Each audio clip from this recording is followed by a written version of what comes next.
Good morning still, I guess. We just drafted Colby Wooden. We're going to play him at defensive tackle. He's a defensive tackle, big end type player, athletic, inside pass rush guy, can set the edge, can play inside, quick, athletic, powerful, good football player.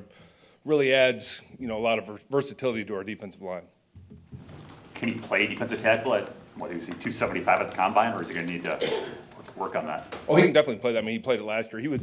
I believe he was 282, 285 this season. I think he got down in the combine to run better, which he did. But, he's got, you'll see him, he's got the frame to carry what he needs to play D tackle for sure. You usually don't see D tackles run that number. I mean, how does that translate, that speed at that position? How does that help a guy inside? Well, I think you see more and more. I mean, the Jalen Hurts, the Mahomes, our guy, quarterbacks are breaking the pocket more, and a lot more offenses are throwing stuff behind the line of scrimmage.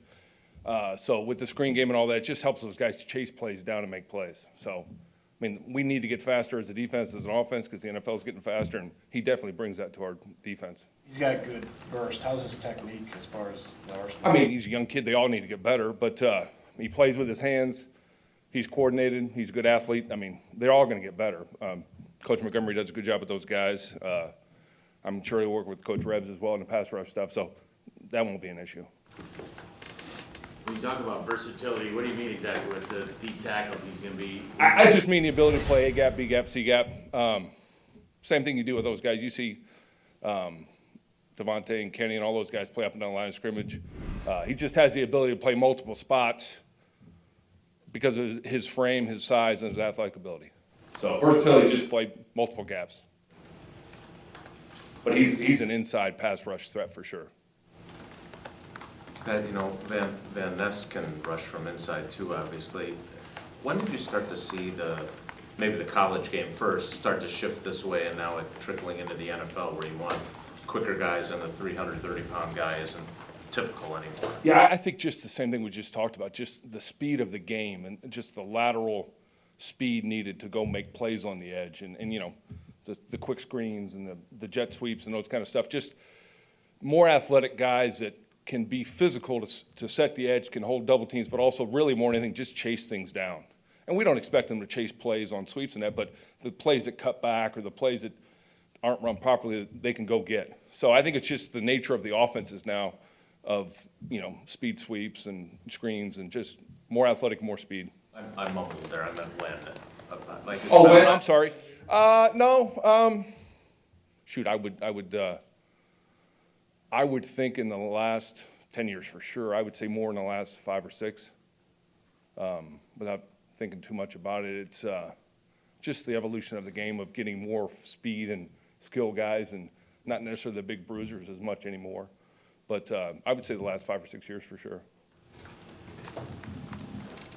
His pass rush is obviously really good with 15 sacks the last 3 years. Right. Is that quickness? Is it moves? I guess what's made him so effective in that phase? I think it's a combination. I think he's definitely quick. I think he's athletic. Some guys are quick but aren't necessarily loose athletes, if that makes sense. But he has the ability to be quick and get around guys, to change gaps.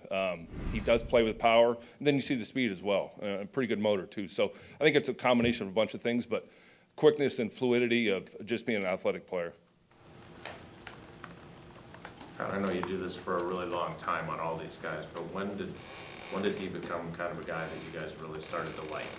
I mean, I'm from Auburn, so we've kind of known about the kid. I mean, it's just, everybody watches the SEC, I mean, you just know who these guys are. And he wore number 25, so you're like, who's that guy?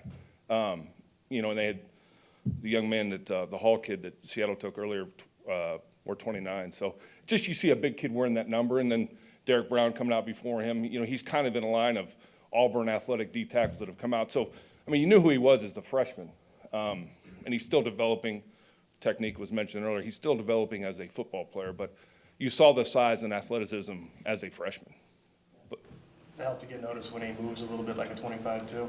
Yeah, I mean, he's not moving a running back tomorrow, but it does help to see a different number out there and say, who's that big guy running around that, former running back type guy. But yeah, it's an oddity, but numbers are changing so much anymore anyway, so.